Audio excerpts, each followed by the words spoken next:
শহরের ব্যস্ততম রেল স্টেশনে প্রতিদিন হাজারো মানুষের ভিড় হয়, কিন্তু সেই ভিড়ের মাঝেও অর্পণ ছিল একদম একা। অর্পণ পেশায় একজন স্থপতি, নকশা আর ইটের দেয়ালে ঘেরা তার জীবন। একদিন বিকেলে স্টেশনের ৪ নম্বর প্ল্যাটফর্মে ট্রেনের জন্য অপেক্ষা করার সময় তার চোখ গেল বেঞ্চে বসে থাকা একটি মেয়ের দিকে। মেয়েটির পরনে ছিল হালকা হলুদ রঙের জামা, হাতে একটা পুরনো দিনের ডায়েরি। মেয়েটির নাম ছিল তুলি। তুলি আপন মনে ডায়েরিতে কিছু একটা লিখছিল আর মাঝে মধ্যে উদাস হয়ে স্টেশনের ঘড়ির দিকে তাকাচ্ছিল।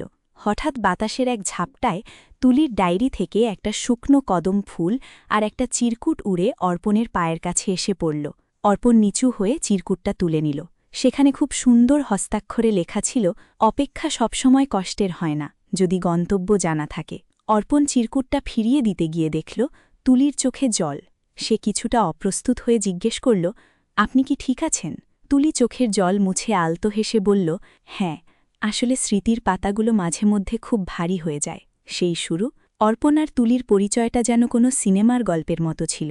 তুলি ছিল চারুকলার ছাত্রী, রঙের সাথে তার আজন্ম বন্ধুত্ব। প্রতিদিন একই সময় স্টেশনে তাদের দেখা হতে লাগল। তারা ঘণ্টার পর ঘণ্টা গল্প করত। ট্রেনের বাঁশি আর মানুষের কোলাহল তাদের কথার মাঝে বাধা হয়ে দাঁড়াতে পারত না। অর্পণ জানতে পারল তুলি এখানে প্রতিদিন একজনের জন্য অপেক্ষা করে, যে তাকে কথা দিয়েছিল বসন্তের শেষ দিনটিতে সে ফিরে আসবে। অর্পণ বুঝতে পারল তুলি কোনো এক হারানো প্রেমের স্মৃতি আঁকড়ে ধরে বেঁচে আছে। তবুও অর্পণের মন কেন জানি তুলির দিকেই টানত। সে তুলির হাসির মাঝে এক অদ্ভুত মায়া খুঁজে পেল। একদিন অর্পণ সাহস করে বলল, তুলি, যদি সেই মানুষটি আর কোনোদিন ফিরে না আসে, তবে কি তুমি সারা জীবন এই স্টেশনেই কাটিয়ে দেবে? তুলি স্তব্ধ হয়ে অর্পণের দিকে তাকাল। তার চোখে তখন একরাশ শূন্যতা।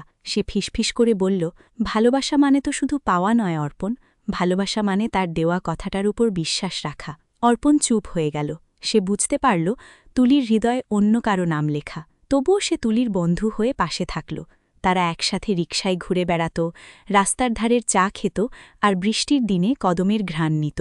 অর্পণ ধীরে ধীরে তার নিজের আঁকা নকশায় তুলির অবয়ব ফুটিয়ে তুলতে শুরু করল।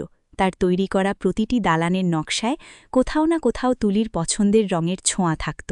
একদিন বসন্তের শেষ বিকেল এলো। তুলি খুব সুন্দর করে সেজে স্টেশনে এলো। তার চোখে আজ অনেক আশা, কিন্তু সূর্য ডুবে গেল। একে একে সব ট্রেন চলে গেল। সেই মানুষটি এলো না। তুলি স্টেশনের মেঝেতে বসে ডুকরে কেঁদে উঠল। অর্পণ তার পাশে গিয়ে বসল, কিন্তু সান্ত্বনা দেওয়ার মতো কোনো ভাষা তার ছিল না। সে শুধু তুলির হাতটা শক্ত করে ধরল। তুলি কাঁদতে কাঁদতে বলল, সে আমাকে মিথ্যে বলেছিল অর্পণ, সে আর আসবে না। অর্পণ শান্ত গলায় বলল, তুলি, সব শেষ হয়ে যাওয়া মানেই পরাজয় নয়, হয়তো এটা নতুন কিছুর শুরু। সেই রাতের পর তুলি আর স্টেশনে আসেনি। অর্পণ প্রতিদিন সেখানে গিয়ে বসে থাকত, কিন্তু হলুদ শাড়ি পরা সেই মেয়েটিকে আর দেখা যেত না। অর্পণ ভেঙে পড়ল। সে বুঝতে পারল তুলি তার জীবনে কতটা জায়গা দখল করে নিয়েছে। সে শহর জুড়ে তুলিকে খুঁজতে লাগল। তার কলেজের বন্ধুদের কাছে গেল, কিন্তু কেউ তার খবর জানত না। কয়েক মাস পর অর্পণ একটি আর্ট গ্যালারিতে গেল। সেখানে একটি ছবির সামনে গিয়ে সে থমকে দাঁড়াল।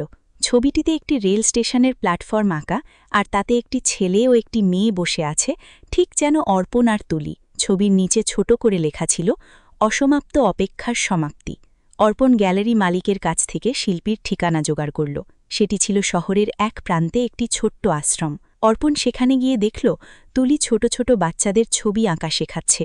তুলিকে দেখে অর্পণের বুকটা হালকা হয়ে গেল, কিন্তু সে দেখল তুলির চোখে আগের সেই বিষণ্ণটা নেই, বরং সেখানে এক অদ্ভুত প্রশান্তি। অর্পণ কাছে গিয়ে দাঁড়াতেই তুলি হাসল। সে বলল, আমি জানতাম তুমি আসবে। অর্পণ অবাক হয়ে বলল, তুমি আমাকে খুঁজতে কেন আসেনি? তুলি বলল, আমি নিজেকে খুঁজে পাচ্ছিলাম না অর্পণ, তাই তোমার সামনে দাঁড়ানোর সাহস ছিল না। অর্পণ তুলির কথা শুনে স্তব্ধ হয়ে দাঁড়িয়ে রইল। তুলি বলতে শুরু করল, যে মানুষটির জন্য আমি স্টেশনে অপেক্ষা করতাম, সে আসলে কোনোদিন ফেরার সুযোগই পায়নি। 1 বছর আগে এক পথ দুর্ঘটনায় সে মারা গিয়েছিল। আমি আসলে তার মৃত্যুর খবরটা বিশ্বাস করতে চাইনি, তাই নিজের মনের ভেতর একটা মিথ্যে দেওয়াল তুলে প্রতিদিন স্টেশনে যেতাম। কিন্তু অর্পণ, তুমি আমার সেই মিথ্যে দেওয়ালের ইটে প্রথম ফাটর ধরিয়েছিলে। তোমার বন্ধুত্ব আর তোমার ওই সহজ সরল ভালোবাসা আমাকে বুঝতে শিখিয়েছে যে মৃত মানুষের জন্য অপেক্ষা করে জীবিত মানুষের সময়কে অবহেলা করা ঠিক নয়। অর্পণ তুলির হাত দুটো নিজের হাতে নিয়ে বলল, তুলি, আমি কোনোদিন তোমার কাছে সেই জায়গাটা চাইনি যা অন্য কারো ছিল। আমি শুধু তোমার বর্তমানের সঙ্গী হতে চেয়েছিলাম। তুলি মৃদু হেসে বলল, আমি জানি অর্পণ, তুমি যখন আমার পাশে স্টেশনে বসতে তখন আমি তোমার চোখে এক অদ্ভুত মায়া দেখতাম। আমি এখন আর সেই পুরনো ছায়া নিয়ে বাঁচতে চাই না। আমি নতুন করে ছবি আঁকতে চাই, তবে এবার সেই ছবিতে শুধু একাকিত্ব থাকবে না। অর্পণ আর তুলি আশ্রমের সেই ছোট্ট বাগানটায় অনেকক্ষণ হাঁটল। অর্পণ খেয়াল করল তুলি হাঁকা ছবিগুলোতে এখন আর বিষণ্ণ ধূসর রং নেই, বরং সেখানে উজ্জ্বল নীল আর সবুজের ছোঁয়া। অর্পণ তুলিকে প্রস্তাব দিল তার নতুন প্রজেক্টের ইন্টেরিয়র ডিজাইনের দায়িত্ব নেওয়ার জন্য। তুলি সানন্দে রাজি হল। তারা দুজন মিলে কাজ শুরু করল। অর্পণের কারিগরি জ্ঞান আর তুলির শৈল্পিক দৃষ্টির মিলনে প্রতিটি কাজ এক একটি অনন্য সৃষ্টিতে পরিণত হতে লাগল। তাদের সম্পর্কটা কেবল কাজের মাঝে সীমাবদ্ধ থাকল না। অর্পণ প্রায়ই তুলির জন্য কদম ফুল নিয়ে আসত, যদিও সেটা বসন্তকাল ছিল না। সে বলত, ভালোবাসার জন্য কি ঋতু লাগে? মন যখন খুশি থাকে তখন প্রতিটি দিনই বসন্ত।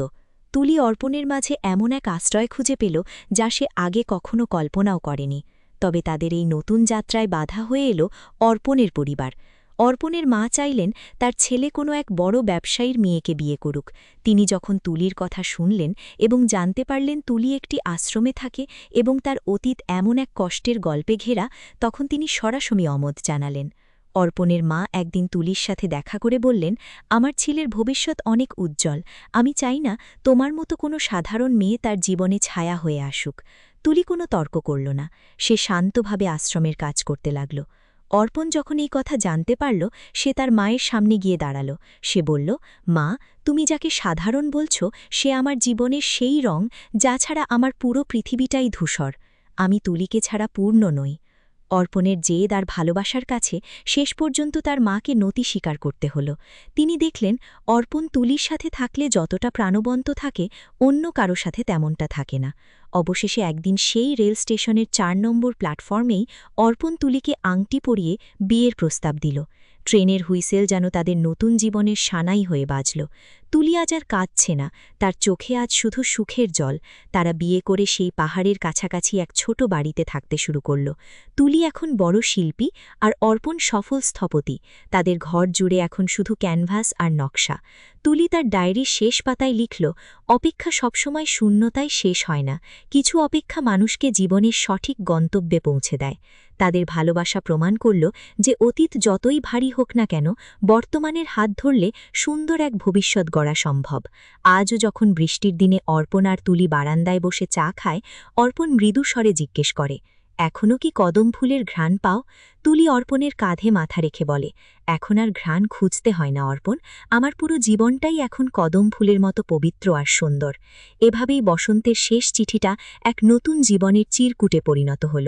বিয়ের কয়েক বছর পর অর্পণ আর তুলি তাদের জীবনের সবচেয়ে বড় স্বপ্নটি পূরণ করার সিদ্ধান্ত নিল। তারা সেই পুরনো রেল স্টেশনের কাছেই একটা আর্ট ক্যাফে খুলল, যার নাম দিল বসন্তের ৪ নম্বর প্ল্যাটফর্ম। এই ক্যাফেটা সাধারণ কোনো রেস্তোরাঁ ছিল না, এটি ছিল শিল্পীদের মিলন মেলা। ক্যাফেটির দেওয়ালে দেওয়ালে টাঙানো ছিল তুলির আঁকা সেই সব ছবি যা তাদের জীবনের প্রতিটি মোড়কে মনে করিয়ে দিত। অর্পণ সেই ক্যাফের স্থাপত্যশৈলী এমনভাবে তৈরি করেছিল যেন সেখানে ঢুকলে যে কেউ এক টুকরো শান্তি খুঁজে পায়। একদিন বিকেলে ক্যাফেতে বসে কাজ করার সময় অর্পণ দেখল এক যুবক ঠিক সেই ৪ নম্বর প্ল্যাটফর্মের বেঞ্চের মতোই একটি জায়গায় একা বসে আছে। তার চোখে ঠিক তুলির মতো সেই পুরনো বিষণ্ণতা। অর্পণ আলতো করে তুলির হাত চেপে ধরে বলল, দেখো তুলি, জীবনটা কেমন চক্রের মতো, কেউ না কেউ কোথাও না কোথাও এখনও অপেক্ষা করছে। তুলি সেই যুবকের সামনে গিয়ে ১ কাপ ধোঁয়া ওঠা কফি রাখল আর মৃদু স্বরে বলল, কখনো কখনো গন্তব্য বদলে যাওয়া মানে পথ হারিয়ে ফেলা নয়, বরং আরও সুন্দর কোনো গন্তব্যে পৌঁছনোর সুযোগ। যুবকটি অবাক হয়ে তুলির দিকে তাকাল। তুলি আর অর্পণ জানত তাদের জীবনের গল্পটা এখন আর শুধু তাদের নয়, এটি প্রতিটি হতাশ মানুষের জন্য এক নতুন আশার আলো। তুলি এখন মা হতে চলেছে। তাদের অনাগত সন্তানের জন্য অর্পণ একটা ছোট ঘর বানিয়েছে, যার জানালা দিয়ে পাহাড় দেখা যায়। তারা ঠিক করেছে তাদের সন্তানের নাম রাখবে নীলাভ, যেন তার জীবনে আকাশের বিশালতা আর পাহাড়ের স্থিরতা থাকে।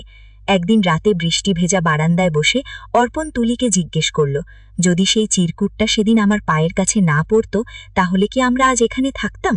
তুলি আকাশের দিকে তাকিয়ে হাসল এবং বলল, ভাগ্য হয়তো আমাদের মিলিয়ে দেওয়ার জন্য ওই বাতাসটুকু পাঠিয়েছিল, কিন্তু আমাদের ভালোবাসা আমাদের একসাথে ধরে রেখেছে।